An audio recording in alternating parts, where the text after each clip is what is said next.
Captain Jake Morrison stood on the bridge of the UES Guardian watching the blue and green planets spin slowly below them. The world was beautiful and rich with metals that Earth needed badly. His crew had been working for 3 months to map every inch of the surface, and they were almost done. Morrison felt good about this mission because finding new worlds like this one meant humans could spread further into space and build better lives for everyone back home. Lisa Hayes walked up to him, holding a data pad in her hands. She was his second in command and had been with him on 5 different missions over the past 2 years. Lisa was smart and brave, and Morrison trusted her more than anyone else on the ship. She looked worried about something which was not normal for her because Lisa usually stayed calm even when things went wrong. "Captain, we are getting a strange signal from deep space," Lisa said as she handed him the data pad. "Kyle thinks it might be from the aliens we heard about but never met. The ones who run this part of the galaxy." Morrison looked at the numbers on the screen, but they did not make much sense to him. The signal was coming from very far away, and it was using a type of communication that human ships could barely understand. Kyle Patterson was their best engineer. If he thought this was important, then Morrison needed to pay attention. "Tell Amy to clean up the signal as much as she can," Morrison said, "and get Kyle up here too. I want to know what we are dealing with before we do anything else." Amy Clark was only 25 years old, but she was the best at working with alien technology that Morrison had ever seen. She could make human computers talk to alien machines in ways that surprised even the scientists back on Earth. Within 10 minutes, she had the signal playing clearly through the ship speakers. The voice that came out was cold and strange. It did not sound like any human voice, and there was something scary about the way it spoke. Morrison could tell that this was not going to be good news even before he heard what the alien had to say. "Species designation human," the voice said in perfect English that somehow felt wrong. "By decree of the Galactic Council, your race stands accused of violation of the sacred preservation protocols. You have exactly 1 standard galactic rotation to present yourselves at the Nexus station for trial. Failure to comply will result in immediate quarantine of your entire species." The message ended and the bridge became very quiet. Morrison looked at his crew and saw fear in their eyes. None of them had ever heard of sacred preservation protocols, and they had no idea what humans might have done wrong. They had always been careful to follow the rules when they met new alien species, and they never took anything from worlds that belonged to someone else. Kyle arrived on the bridge just as Amy was running the message again. He listened to the whole thing with his mouth open, and when it finished, he shook his head like he could not believe what he had heard. "This is bad," Captain Kyle said. "The Galactic Council is made up of 12 different alien species, and they have been running this part of space for thousands of years. If they want to put humanity on trial, then we must have done something really serious." Morrison ordered the ship to return to Earth as fast as possible. During the long trip back home, Amy picked up radio signals from other human ships and learned that every single human vessel in known space had gotten the same message. Whatever humans had done wrong, it was not just one ship or one colony. The aliens were angry at all of humanity. The charges made no sense to any of them. Disruption of natural order sounded like something that could mean anything. Contamination of pristine worlds was confusing because humans always tried to be careful about not damaging the places they visited. But the strangest charge was exhibition of forbidden evolutionary traits. Morrison had no idea what that could even mean. When they reached Earth, Morrison found the planet in chaos. World leaders were arguing about whether to send people to this trial or prepare for war. Scientists were trying to figure out what humans had done to make such powerful aliens angry. Everyone was scared because the aliens were so much more advanced than humans that fighting them would be impossible. Dr. Helen Carter was the smartest person on Earth when it came to studying alien life, and she had a theory that made everyone even more worried. She thought that maybe the thing that made humans special was also the thing that the aliens hated. Maybe being human was itself a crime in the eyes of the galaxy. Morrison knew that Earth would have to send representatives to this trial, whether they wanted to or not. The aliens had made it clear that refusing to come would mean the end of human civilization. All he could do now was hope that whatever made the aliens angry could be explained and forgiven. Earth government picked 12 people to go to the trial and speak for all of humanity. Morrison was chosen because he had more experience with alien contact than most other ship captains. Dr. Helen Carter would come because she knew more about alien biology than anyone else. Frank Miller was picked because he was the best at talking to foreign governments and making deals. Professor Linda Ross knew more about human history than most people, and the leaders thought this might be important. The other 8 people came from different jobs and different countries so that the whole human race would be represented. There was a farmer named Pete Johnson who grew food on Mars colonies. There was a teacher called Susan Davis who worked with alien refugee children. There was an engineer named Bob Wilson who designed the machines that cleaned up polluted planets. Each person brought something different to the group. They all traveled together on the newest human ship called the UES Defiance. Captain Bobby Chen was in charge of flying the ship, and he was known for being calm under pressure. The ship was the best that human technology could build, but it still felt small and weak compared to what the aliens probably had. The trip to Nexus Station took 3 weeks through special space roads that the aliens had built. These hyperspace corridors let ships travel much faster than normal, but humans were not allowed to use them without permission.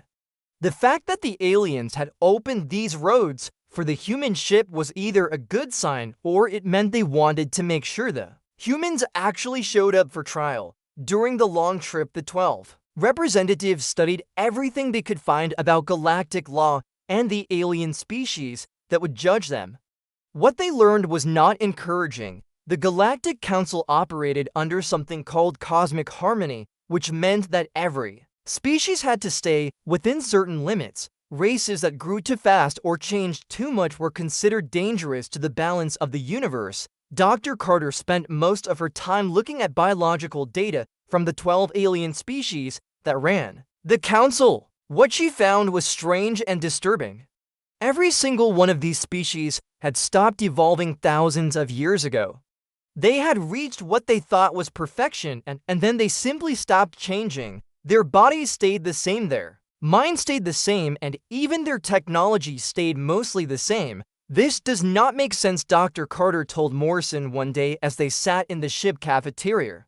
Evolution never stops in nature. Plants and animals and even bacteria are always changing and adapting to new situations. But these aliens seem to have turned off evolution completely. Meanwhile, strange things were happening on the Defiance itself.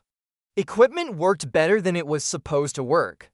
Crew members solved problems in ways that surprised even themselves. The ship computer started doing things that it was not programmed to do, but these things were helpful rather than harmful. Chief Engineer Tom Bradley noticed that human-designed systems seemed to improve themselves during the trip. Computer programs ran faster than they should. Engines produced more power while using less fuel. Even simple tools worked better in human hands than they did when the aliens had tested them years ago. It is like everything around us gets better just because we are here, Tom told Morrison. I have never seen anything like it. Our technology is not just working, it is learning and growing. Professor Ross found records of previous trials that the Galactic Council had held over the centuries. Most of the accused species had been found guilty of disrupting cosmic harmony and then either destroyed or locked away on prison planets. Only a few had been allowed to continue existing, and those were species that agreed to stop growing and changing. The pattern is clear, Professor Ross explained to the group.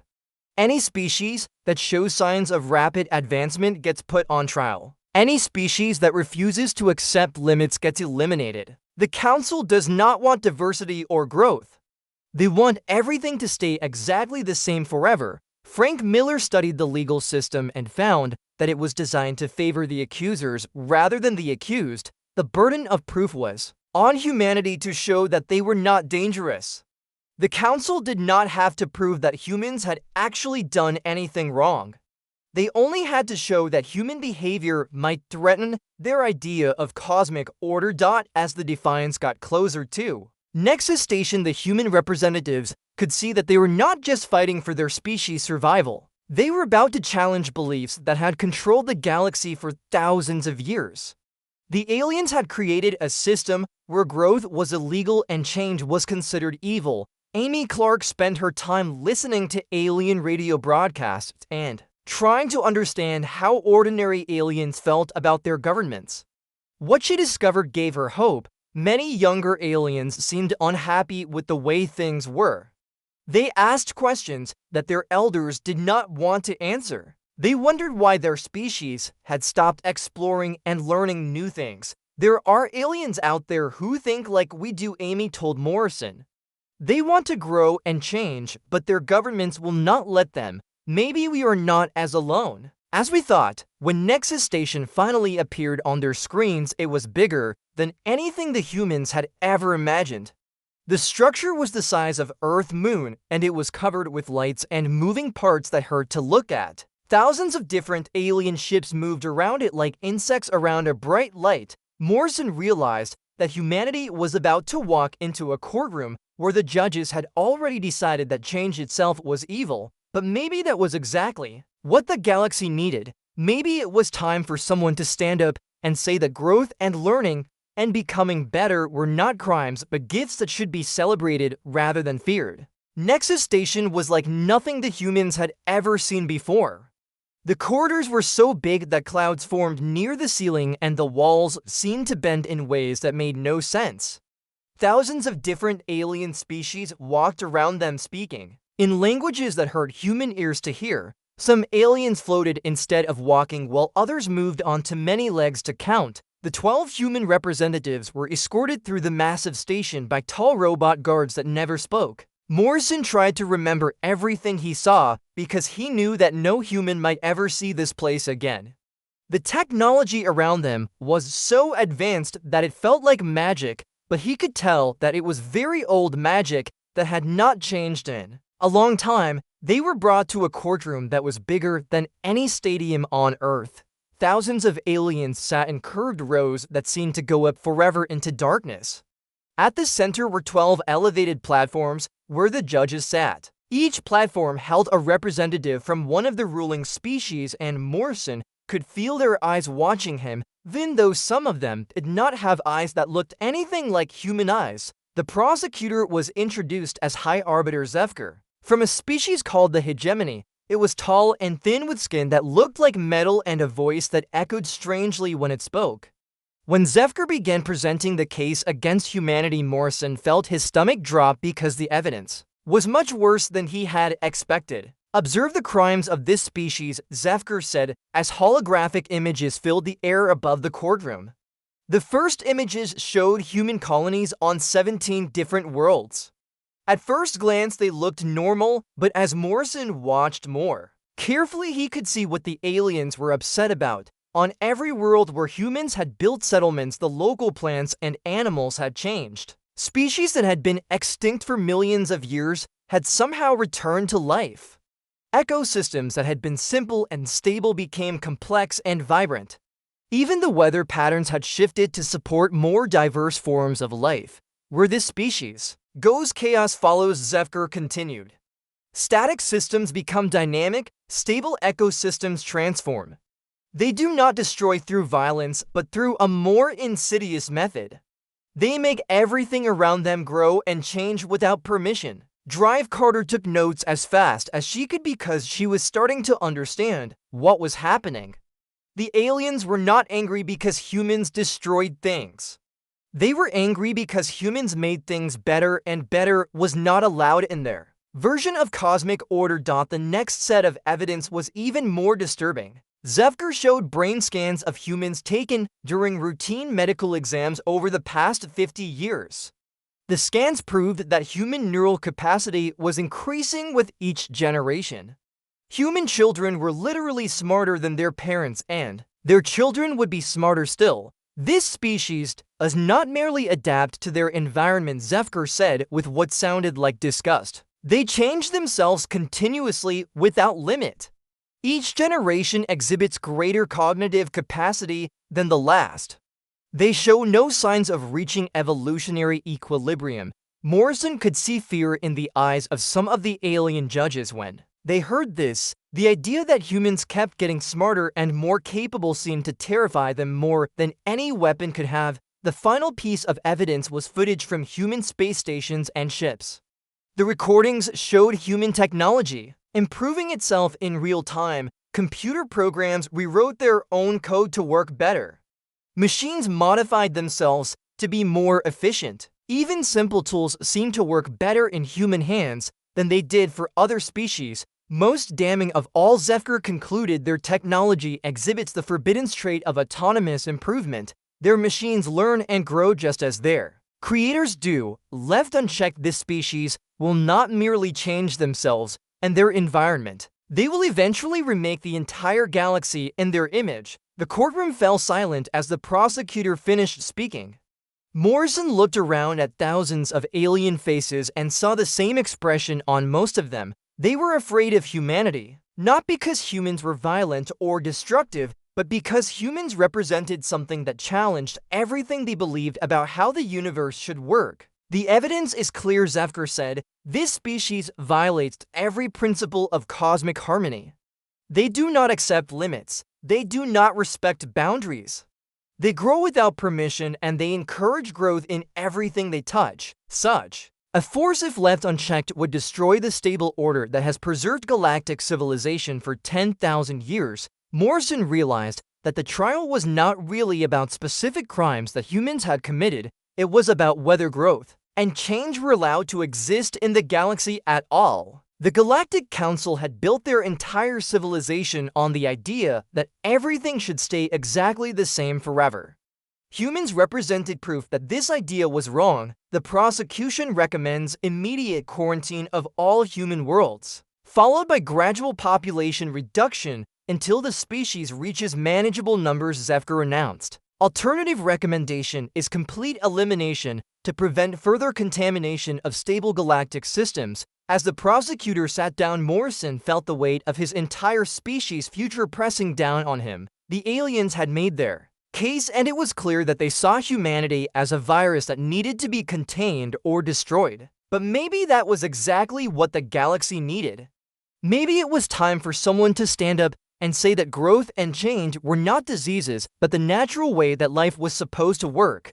The human representatives had one chance to save their species, and they would have to convince judges who had spent thousands of years believing that change itself was evil.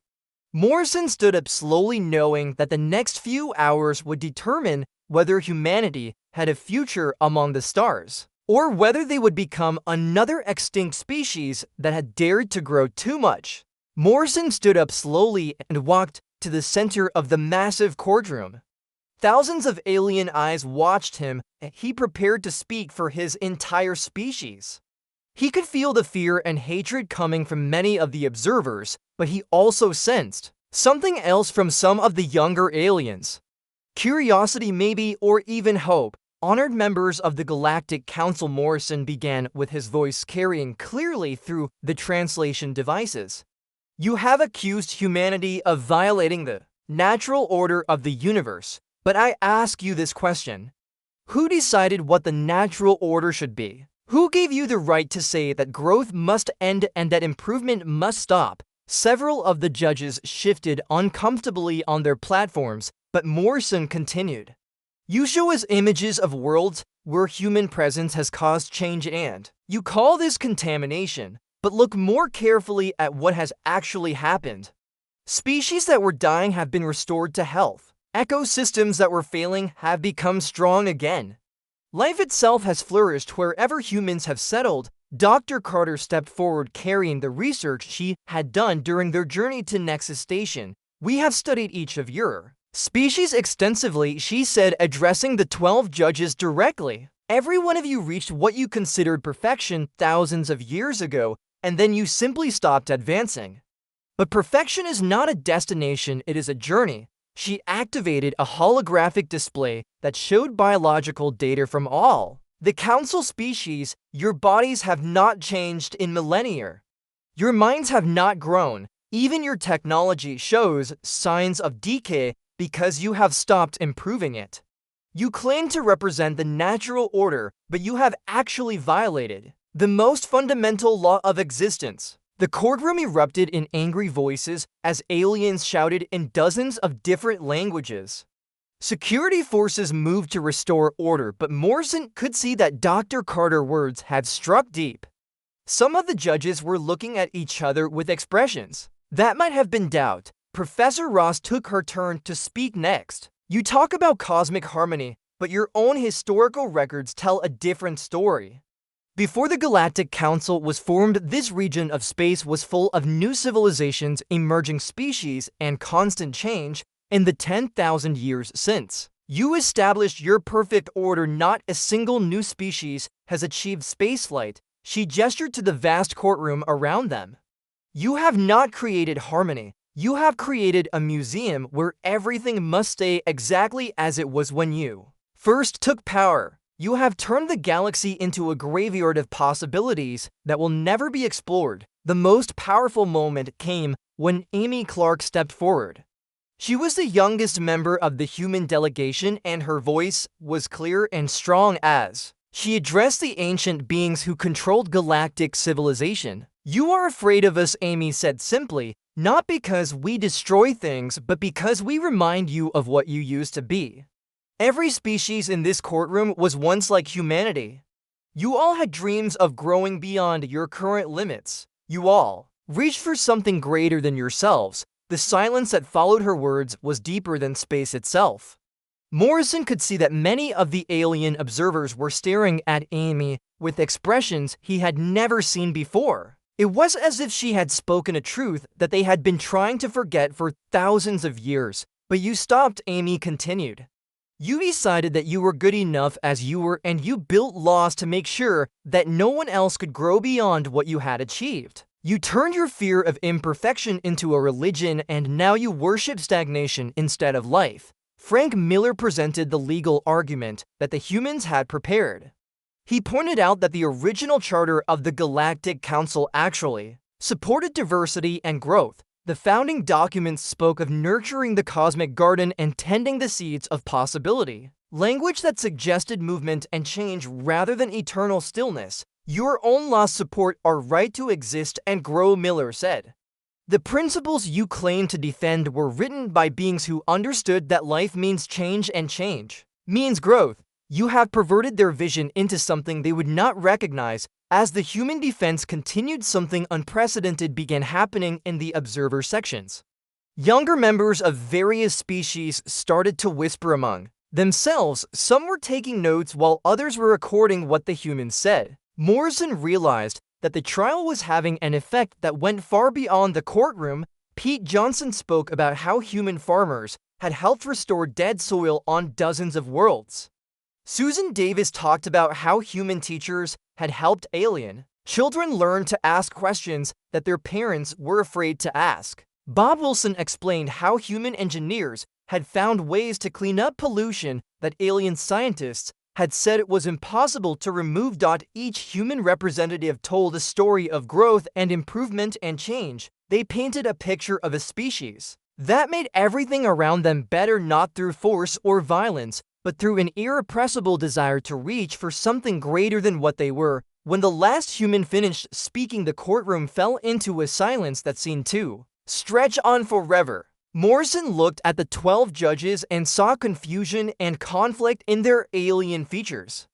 For the first time in thousands of years, they were being forced to question the fundamental beliefs that their entire civilization was built on. Hi, Arbiter Zefker stood to respond, but before it could speak, one of the other judges raised what might have been a hand or a tentacle or something else entirely. I request a recess for deliberation, the judge said in a voice that sounded like music played through broken glass. As the humans were escorted back to their holding area, Morrison felt a spark of hope for the first time since the trial began. They had planted seeds of doubt in minds that had been closed for millennia.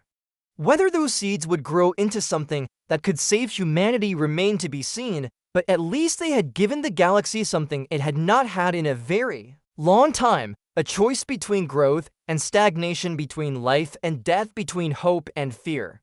The deliberation lasted 3 days, and during that time strange reports began coming in from across Galactic Council space. On dozens of worlds, younger members of various alien species had started asking questions that had not been heard in thousands of years. Why had their ancestors stopped exploring the galaxy? Why were new ideas considered dangerous? Why was change treated as a crime against nature? On Nexus Station itself, the human representatives noticed that they were being watched not just by security forces, but by curious beings from species they had never seen before. These aliens approached them carefully during meal times and rest periods, asking quiet questions about human culture and human dreams. Amy Clark found herself in long conversations with junior technicians and maintenance workers from a dozen different species. Many of them admitted that they had been secretly wondering about the same things that humans questioned. They wanted to know why their people had stopped growing and learning. They wanted to understand why asking such questions was considered dangerous. My grandmother used to tell stories about the old days, whispered a young alien whose species looked like walking crystals. She said, "Our people once built ships that could travel between galaxies and created art that made stars weep with beauty." But when I asked my parents about these stories, they told me to stop asking foolish questions. Drive Carter spent her time studying the aliens who came to talk with them and made a discovery that excited her more than any scientific breakthrough she had ever made. The younger generation of every council species showed subtle signs of genetic variation that their elders lacked. Evolution had not actually stopped in these races. It had just been suppressed by social pressure and legal restrictions. Their bodies want to change and grow, she told Morrison excitedly, but their cultures have created such powerful taboos against variation that most individuals suppress their own natural development. We are not just fighting for humanity, we are fighting for the right of all life to continue evolving. Professor Ross found historical records that painted a very different picture of galactic civilization than what the Council taught. Before the Great Stagnation, there had been hundreds of spacefaring species exploring the galaxy and creating new forms of art and science and philosophy. The Council had not brought order to chaos. They had brought death to a thriving community of growing civilizations. Meanwhile, on dozens of worlds across Council space, something unprecedented was happening. Young aliens were beginning to organize discussion groups where they talked about forbidden topics like personal growth and social change. Some were even starting to experiment with new forms of technology and art that their governments had banned centuries ago. Frank Miller received secret communications from underground networks of aliens who supported the human cause. These hidden groups had existed for generations, passing down stories of the time before stagnation and dreams of a future where growth would be possible again. The human trial had given them hope that change might finally be coming. On the third day of deliberation, the courtroom was called back into session. Morrison noticed that the observer sections were more crowded than before, with many new faces among the aliens watching the proceedings. Word of the trial had spread, and beings from across the galaxy had come to see what would happen. High Arbiter Zephyr stood to announce the verdict, but Morrison could see strain in the prosecutor alien features. The 3 days of deliberation had clearly been difficult and contentious among the judges. The evidence against humanity is clear and undeniable, Zephyr began. This species exhibits all the forbidden traits that threaten cosmic harmony. They adapt without limits. They improve their environment without authorization. They refuse to accept the boundaries that preserve galactic stability. Morrison felt his heart sink, but then he noticed something strange. Several of the judges were not looking at Zephyr as it spoke. Instead, they were staring at the human delegation with expressions that seemed almost apologetic. However, Zephyr continued with obvious reluctance. During our deliberation, this council has been forced to confront difficult questions about our own authority and purpose.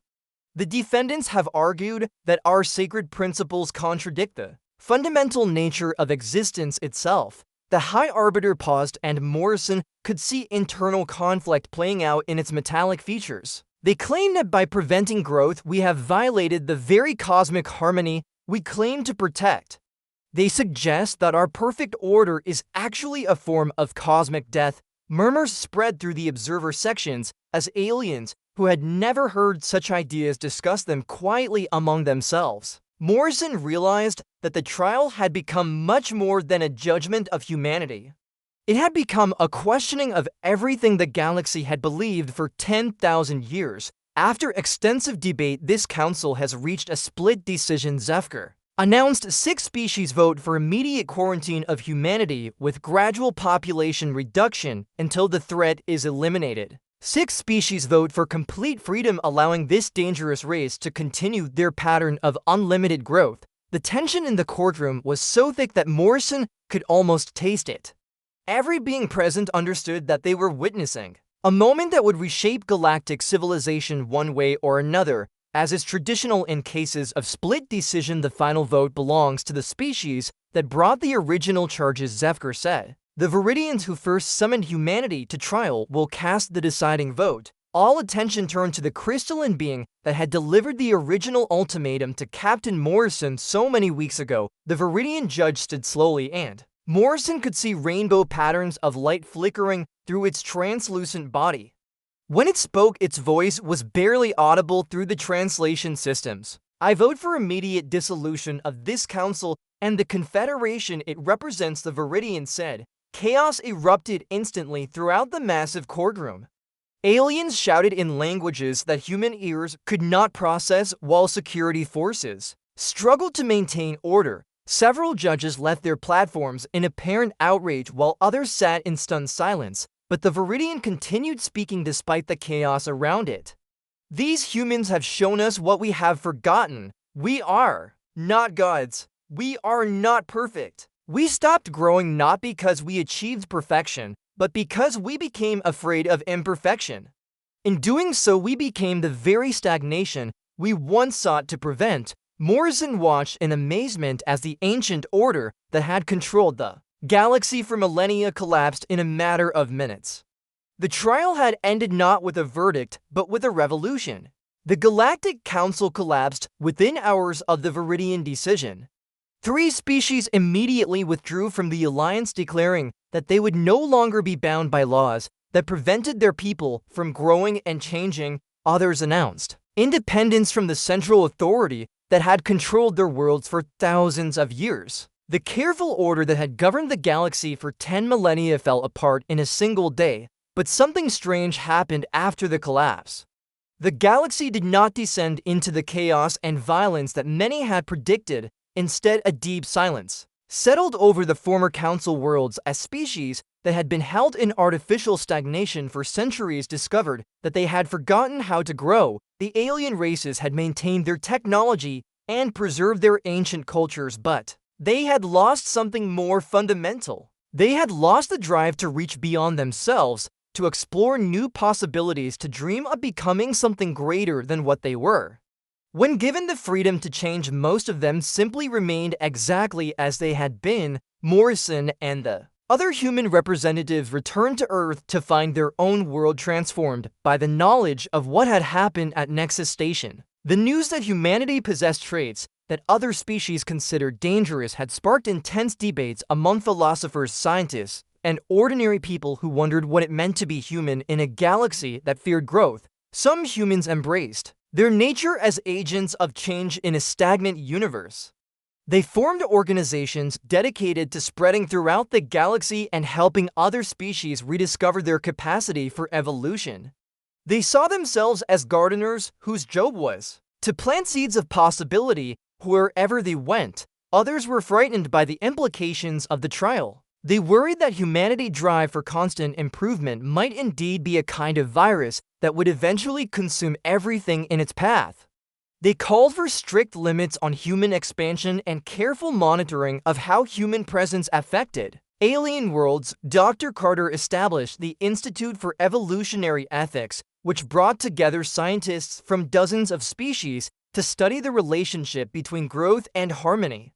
Her research teams made discoveries that revolutionized understanding of how life worked throughout the galaxy. They found that evolution was not just biological, but technological and cultural and even spiritual. Professor Ross wrote extensively about the rise and fall of the Galactic Council. Her books became required reading for diplomats and leaders who were trying to build new forms of galactic government that could preserve order without destroying the possibility of growth. She warned that humanity could easily become the next galactic empire if they were not careful about how they used their influence. Amy Clark's discovery that many young aliens shared human desires for growth and change had planted seeds that continued to sprout across former council space. Small groups of beings began meeting in secret to discuss forbidden ideas about personal development and social progress. Some of these groups eventually grew into political movements that challenged their traditional governments. The most important development was that some alien species began seeking out human colonies, hoping to learn how to rediscover their own capacity for change. These partnerships created new forms of civilization that combined alien wisdom with human dynamism. Worlds that had been static for millennia began to flourish with new art and science and philosophy, but progress was slow and difficult. Most alien species found that changing after thousands of years of stagnation was like trying to remember how to walk after spending a lifetime in bed. Many individuals who tried to break free from traditional patterns suffered psychological breakdowns as their minds struggled to cope with new possibilities. Frank Miller became the first human ambassador to the loose Federation of Independent Worlds that replaced the old council. His job was to help former council species navigate the transition from rigid order to flexible growth without losing the stability that had kept their civilizations alive for so long. The galaxy had become quiet, but it was not the silence of death. It was the silence of a vast garden in winter where beneath the frozen surface new life was slowly preparing to emerge. Humanity had become gardeners in a cosmic sense, though, whether they would nurture this new growth or accidentally destroy it remained to be seen. On Nexus Station, which now served as a neutral meeting place for independent worlds, representatives from dozens of species continued to gather and debate the future of galactic civilization. The questions they discussed were ones that had not been asked in thousands of years. How fast should change happen? How much growth was too much? How could order and progress coexist without destroying each other? Morrison often returned to Nexus Station as part of his duties as a senior diplomat. Walking through corridors that had once echoed with the authority of ancient judges, he sometimes encountered young aliens who approached him with shy curiosity. They wanted to know what it felt like to be part of a species that never stopped growing and changing. He always gave them the same answer.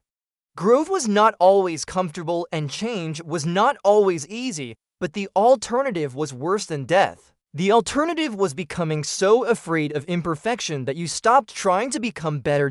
In the end, the trial of humanity had ended not with judgment, but with awakening.